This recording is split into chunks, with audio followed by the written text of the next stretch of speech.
now, we're going to turn this game around. Okay? We're going to turn this game around. Hello?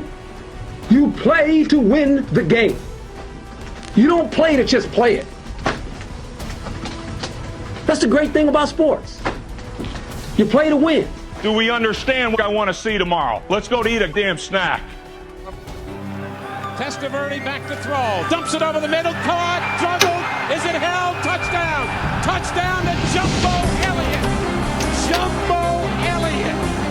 Juggled. It's to Martin with a halfback option. He's got Trebet in the end zone. Touchdown. Touchdown New York Jets on the pass thrown from Curtis. Good play fake by Pennington. Drop off the screen pass now on the other side to Anderson, the fullback. 30, 25, 20. Richie Anderson for the end zone. Touchdown Jets.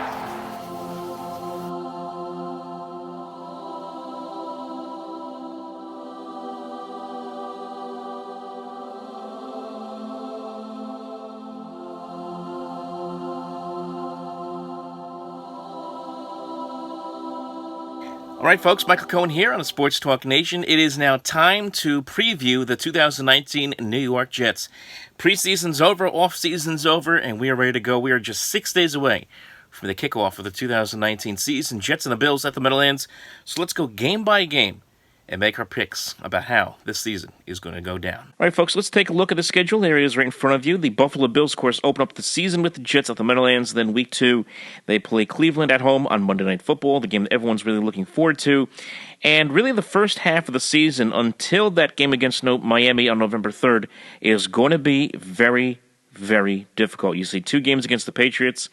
Sandwiched in between the 2 Patriot games are games against the Eagles and the Cowboys. You have an early bye week in there as well. Jacksonville's no slouch either.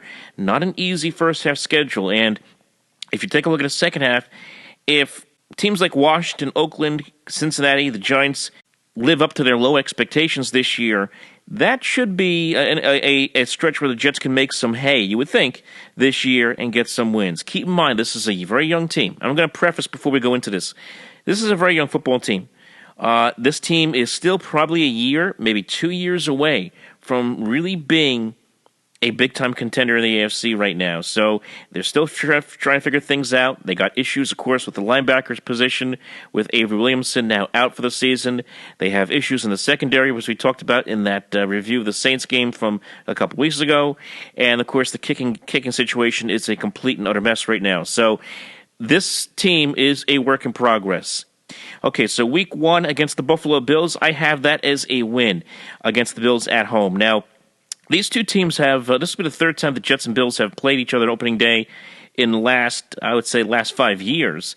And both times they have split. Last time they met was a couple of years ago. Buffalo won up in Buffalo, New York, a couple of years ago. This time at home, Jets and the Bills, Josh Allen against Sam Darnold. I'll give the Jets the edge here. I think it'll be a close game. I'm really not sure what the Bills are trying to do. Releasing LaShawn McCoy, who now goes to the Chiefs. They've been shuffling a lot of pieces on the offensive line as well. They just got back their center, who was on concussion protocol. I think it's going to be a little bit of it's a good time to catch the Bills right now. If you're the Jets, they get a win. Week 2, and yes, I'm going to go with a win against the Cleveland Browns. There is something about the Cleveland Browns that just says implosion. All the barking, all the talking that comes out of guys like Baker Mayfield and Odell Beckham Jr. and all the different personalities they have there. They have a head coach in Freddie Kitchens. Of course, this is his first head coaching gig with all these big-time personalities in the locker room. I think the Browns could be a combustible situation, and the Jets wanting some revenge against Cleveland for the game they played against one another last year, where the Browns got their first victory of the 2018 season. I think it was like their first win in like almost a year and a half at the time. Jets are going to want to go out there and get some revenge against Baker Mayfield and company, and I think they go out there and they do it. They get off to a 2-0 start, and everyone in New York will be going crazy saying, oh my goodness, here come the Jets 2-0, here come the Patriots week 3, and there's your first loss of the year. Never, ever, ever underestimate the powers of Bill Belichick and Tom Brady. How many times have we had to have this lesson taught to us? Yes, the Patriots will find a way to get a win. Tom Brady will do his thing in this Week 3 matchup. Jets will get some points. They'll keep it close in the first half, but the Patriots, as per usual, will pull away in the second half, and the Jets will fall to 2-1 going into their bye week. Now, coming out of the bye week, the Jets get the Philadelphia Eagles. And the little history here, folks, little history lesson. The Jets have never, ever in their history, ever beating the Philadelphia Eagles. They're 0-10 all time against the Eagles, and they'll be 0-11. I'm going to make that a loss to Philadelphia. A little bit too much firepower, a little bit too much experience on the Philadelphia Eagles side. Of course, with guys like Carson Wentz and all the other weapons they have there. Zach Ertz, a tight end who could be a nightmare for that Jets secondary. No, it's going to be a tough one for the Jets. I think they take the loss late afternoon against the Eagles. Week number 6 and week number 5 as far as games are concerned for the Jets. Home, late afternoon, CBS against the Dallas Cowboys. Cowboys are going to be an interesting, kind of a weird team. Will Ezekiel Elliott be back by this point in the year from his long contract holdout? Will both sides kiss and make up by this point? I would think they would, unless Zeke wants to go full Le'Veon Bell on the Cowboys here and hold out all year. But I think he'll be back, and I think he could do some damage against that Jets defense. And I have the Cowboys finding a way to get a win. And they do win. The Jets drop to 2-3 on the year. Now, week number 7, Monday Night Football again for the Jets. This time against the Patriots. Can the Jets go out there in a ruckus stadium, probably wearing these all-black uniforms, beat the Patriots, send a little message to Bill Belichick and crew? I think the Jets keep it close. I think they have a chance. And I think the kicker costs them, and the Jets fall to 2-4, as it'll be a heartbreaking loss to the Patriots. 2-4 to start the season. You can start to hear a little bit of rumbling right now. Oh my goodness, this team isn't as good as we thought. You can hear the radio, people on talk radio going crazy, wanting this guy fired, that guy fired, and then going into that game against the Jacksonville Jaguars. And let me just say this: I had a bit of a hard time with this Jaguar game because I could kind of see the Jets going out there and getting a win here against the Jacksonville Jaguars. The Jets are certainly a different team than what they were a year ago when they went down to Jacksonville to take on the Jaguars when Jacksonville beat them 30-12. But keep in mind, this is a Jaguar team that has changed personnel. You have Nick Foles now at quarterback. You have John DeFilippo as the offensive coordinator. Maybe some of the bad attitudes that destroyed that Jaguar season in the last year have been calmed down. If not, I could see the Jets keep pulling away with this game, but I'll give a slight edge to the Jaguars. Jets now dropped to 2-5, and a full panic now ensues with Adam Gase now taking the Jets down to Miami for a reunion with his old team, the Miami Dolphins. Who will be the starting quarterback for Miami at this point of the year? Will it be Brian Fitzpatrick? Josh Rosen? Will it be somebody else? Doesn't matter. Jets are going to find a way to get a win. Jets are a little bit too talented to lose a game down Miami. Now, this is the kind of game that I could see them if they, let's just say for the sake of argument, they beat Jacksonville. They could lose that game to Miami because that's just kind of the game that the Jets would lose in the past, where they would play a team that they are obviously better than or a team that they should beat fairly comfortably, and either A, they let them hang around, or they just flat out stink it up and lose. So it could go either way, but I will say the Jets go down to Miami, get a victory against a hapless Miami Dolphins team, and get to 3-5. And, the season's not over yet, folks. Jets hanging around here. Remember back in 2002, Jets started 2-5, and got to the playoffs that year at 9-7. Maybe that can happen again. So we move right along into that Giants game, and if you saw my Giants video and know how I predicted this, I think the Jets win this game. I think this could be the game that could shift whether Eli Manning is the quarterback or Daniel Jones is the quarterback for the Giants. It could be the game that determines that. I think you'll see a nice performance out of Sam Darnold. I think Le'Veon Bell will pick up some nice yards against this Giant defense that is not very good at all. And I think the Jets will find a way at home. This will be the Jets' home game this time against the Giants to pull out the victory of the Meadowlands and get to 4-5. Now, this game is another one that I had this game on November 17th at Washington. It's another game I had a little bit of difficulty with because it just seems like one of those games that, like the Miami game, could be a bit of an issue, especially against a team that is young, a team that doesn't have very high expectations. You have to be careful of these teams and the Redskins, but I will give the Jets the win. I think they will do enough defensively at this point of the year.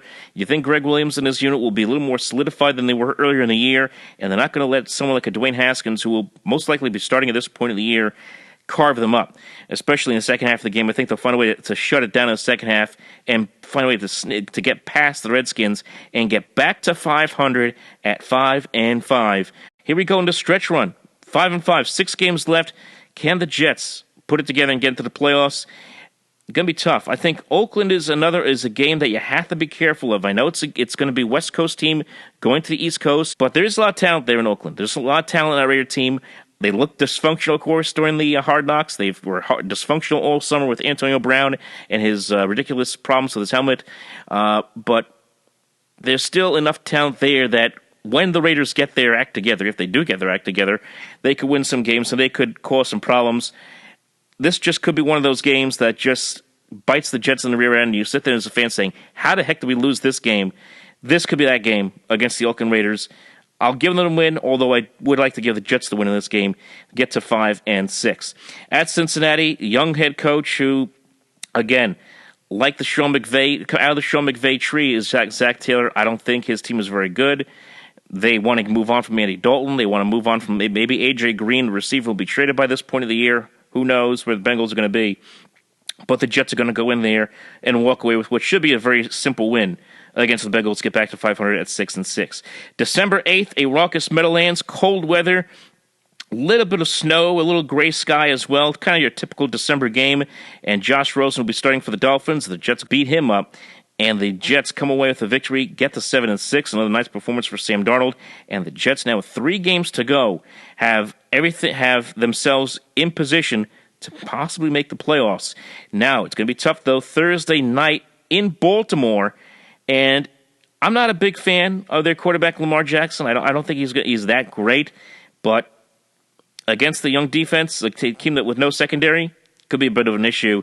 And, of course, that Raven defense still very good. I'll give the Ravens the victory. Kind of a low-scoring affair. Ravens pull away like 17-10, 20-10. It's going to be like one of those kind of games. Jets then drop to 7-7. So 2 games left. Jets still with something of a chance. They need to get some help as well going into this December 22nd game against Pittsburgh. The Le'Veon Bell Bowl, if you will. Bell versus Tomlin. And we all know how those two guys have had no love lost from one another. But I'm going to say, in a game where the Jets, in front of their home crowd, last home game of the year, needing a win, also knowing that Pittsburgh, if you're Pittsburgh, you have the Ravens the next week, in Week 17.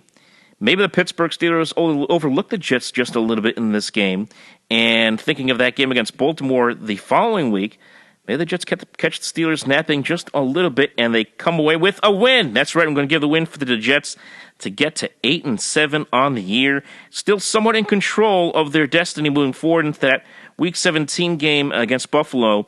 And is it going to happen again? Are we going to have it happen again where the Jets could sink or swim in Buffalo at the end of the season like they did in 2015? I want to give the Jets the victory in Week 17 against Buffalo, but I have to give a little respect to the Bills. They're not a bad team. You would think by this point of the year, certainly this point of the year, they're going to have their situation straightened down on the offensive line. Certainly the running back situation, which is a bit of a mess right now for them. Right now, should be a little bit straightened out by them, but who knows? Could go either way with this game, but I'll give a slight respect to the Bills. So it'll be a split with Buffalo, and the Jets finish to 8-8 on the year. Not a terrible, terrible season, folks. I know a lot of people are going to go crazy. How could you give them 8-8? How could you do this? 8-8 is not bad. I mean, it's a team right now that, like I said at the beginning of the video, it's still a young football team.